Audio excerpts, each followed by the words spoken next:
Hello everyone, it's me again, Burntam DIY TV. Panibagong araw at panibagong vlog na naman mga ka-DIY. Sa araw na to, nandito tayo sa Pajero 4M40 Gen 2 GDN version.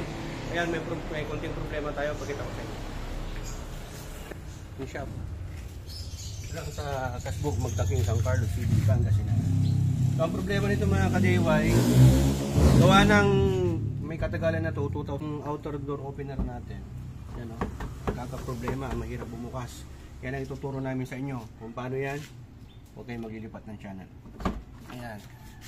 So yan, nabaklasan natin tong sidings. Yan. Gagawin na lang natin, tanggalin natin to. Yan. Ito yung asphalt kanya eh. Tapos ang gagawin natin, yan o, kaya nahihirapan siyang bumukas kasi ito, dito ka. Itong mechanism na to, medyo maganit na siya. Maganit, hindi siya pangit yung play niya. Kaya ang gagawin natin, lalagyan natin yan ng WD-40 para na sa ganun maiwasan natin na maputol to. Kasi ito yung outer door opener, mahihirapan niyang itulak. Yan yung na nangyayari, gawa ng katagalan. Kasi tingnan mo to, stuck pa to na door lock na. So ganyan mangyayari, pag pipilitin mo yan ganyan, mababali to. Yan. So ang gagawin natin, lalangisan natin yan, okay? Same lang din dito mga ka-DIY. Ang problema din natin dito sa kabila, bumubukas naman siya pero pag magsasara nahihirapan siya. Ayan o, bumukas siya, diba? Hindi siya magsara. Ganon din ang problema niyan. Yung mechanism din dyan, hindi na bumabalik. Gawa ng katagalan na rin. Kaya ang gagawin natin ngayon, mag-maintenance tayo ng outer door opener. Okay? Pero bago yan, huwag naman na kalimutan na follow yung Facebook page natin, na subscribe yung YouTube channel natin, at shoutout natin, Analos Vlog. Tara na! So yan mga ka-DIY, pisa na po natin baklasin. Naunahin natin itong handle nya. Dalawang tornicles lang po yan. Tornicles po ang tawag dito sa tornilyo. Kasi social po dito. Yung alambre, ang tawag po dito ay alambers. So tatanggalin natin itong handle. Tapos itong inner opener. Ayan, tatanggalin din natin. May isang Phillips screw. Tapos itong sidings. Yung mga clip dyan. Okay? Tambay. Yan, tanggal na. Ganyan lang po yan. Tapos yan. Ganyan, ingat-ingat lang kasi maraming clip yan. Baka malaglag. Pati yung mga sakit ng speaker at ng door lock. At saka power window. Tatanggalin din natin dito. Yan. Taas natin dahan-dahan. Tanggalin natin yung mga sakit. Yan. Yung sakit ng power window. Yan. Pindutin nyo lang yan. May clip lang po yan. Yan. Tapos itong yung ilaw dito. Dito na lang natin tanggalin. Pinahirapan tayo dyan. Yan, simple lang. Okay. Yan, so, ganyan po yung mangyari mga ka-DIY. Yan po yung i-sprayhan natin ng WD-40. Yan po yung mechanism ng outer door opener dito sa may driver side. Medyo, ano na kasi ito mga ka-DIY. Matagal na rin eh. Yan, sprayhan ho natin. Ito ang gamit natin. WD-40. Yan. Yan yung mechanism ka-DIY ng outer door opener. So ang gagawin natin yan, isprayhan natin yan ng WD-40. Yan o, kalawang na ho siya o. Yan o, yan. Yan ang isprayhan natin. Gawa ng sa katagalan, tumitigas na talaga yan. Isprayhan natin. Yan. WD-40 ang gawin nyo. Tapos yun sa taas din. Para maging smooth na. Diba? Muna na. Ganda na, pumabalik na. May plate na, no? Okay na. Okay. Tapos itong yung weather strip, yung daanan ng power window, ang ilagay nyo dyan yung silicone para sa weather strip talaga. Hindi yung WD-40, hindi pwede. Masisira yung rubber nya. Okay? So okay na yan. Sige nga. Okay na. So ayan ka-DIY. Bumabalik na siya. Kanina wala siyang play, diba? Sarado natin. Daling bumakas, diba? Now, ano lang ho kasi yun, kasi sa katagalan nag-i-stack up yung mga yan, kaya kailangan mo nang i-lubricate. Kaya ito yung gamit natin, WD-40 sa mga mechanism natin. Ito namang kabila.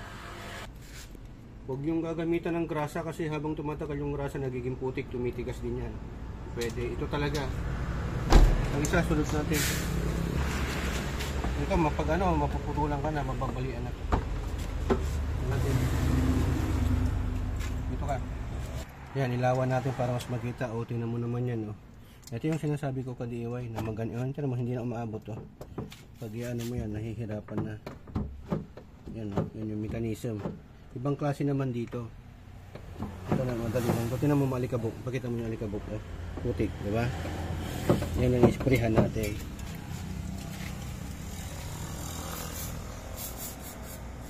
Pati mga spring.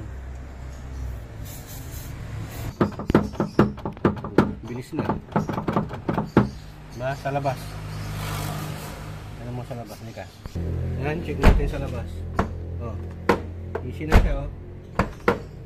Diba? Kahit na isang finger lang. Isang finger lang yan. Oh. Pagka ganun mga ka-DIY, pagka may problema kayo sa mga outer opener, inner opener, mga pintuan ninyo, kahit anong pintuan dyan, ito lang po ang solusyon dyan. I-lubricate nyo lang, basta tama yung pagtanggal ninyo. Sundan nyo yung proseso dito. May gagawin pa kaming isa dyan para hindi mas mahirapan. So ayan mga ka-DIY, ito yung discarding malupit na isa.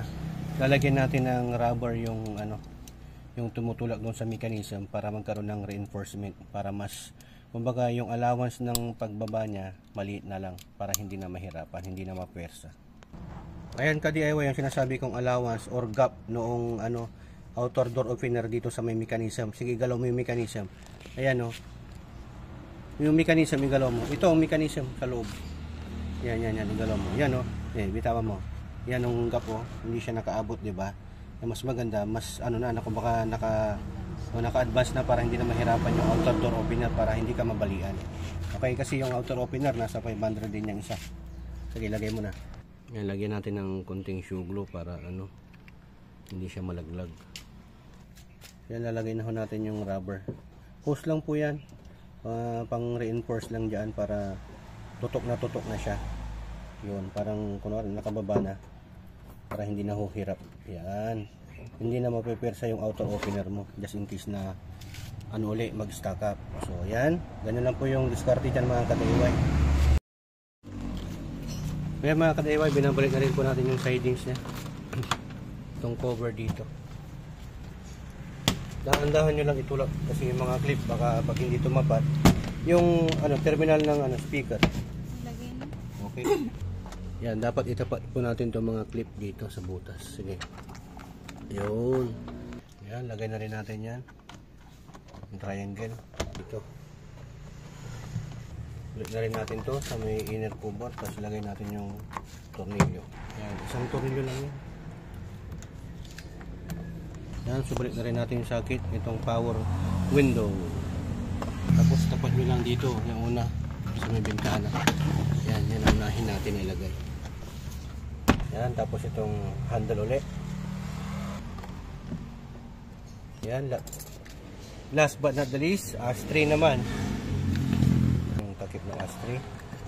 Yun. Ayan, ito na yung pinakalas. Ipitan ko na naman natin. Tignan natin, check natin. Very smooth na, oh. Diba? Kahit na isang daliri lang. Dati, tataas pa natin ganyan. Tapos itong isa rin, isang daliri lang. Okay, ayos na to. Siguro it will take 6 months to 1 year bago natin uli i-maintenance. Ganito lang po yung gamitin nyo sa pag-maintenance dito sa mga inner door or outer door opener natin. Pagka makunat na or maganit na, yung hirap na kayong ibukas, yung pumapwersa na or lumalaban na, check nyo lang, buksan nyo lang yung side panel doon, yung cover nya, at itry nyo linisan dito sa WD-40. Wala nang iba, WD-40 lang po yung gagamitin nyo. Yan, sundan nyo lang po yung process. Sandali lang po yan sa pagbabaklas naman ito. So ano yung una mong tinanggal, yun ang una mong, yun ang huli mong ibabalik. Tama? Ganun lang po yung mga ka-DIY. Saglit lang po yan, wala naman po kayong masisira dyan. Ingatan nyo lang po yung mga socket ng mga power window, yung mga ninyo, tawag dito, yung mga ilaw, diba? Speaker, ganun. Okay? So yan, hoping naman natutunan na naman kayo sa vlog content natin sa ngayon mga ka-DIY. At kung sa tingin mo na may natutunan ka sa video na to, share mo to at mag-follow ka sa Facebook page natin. At syempre sa YouTube channel natin, Burn Times PTTV. Yan, subscribe na rin po at follow nyo si Anolos Vlog. Yan. Shoutout muna natin si Joseph D. Guzman at saka si Ferdinand Paragas, Jason Milanita. Maraming salamat to God be the glory and Burn Times. Anyong.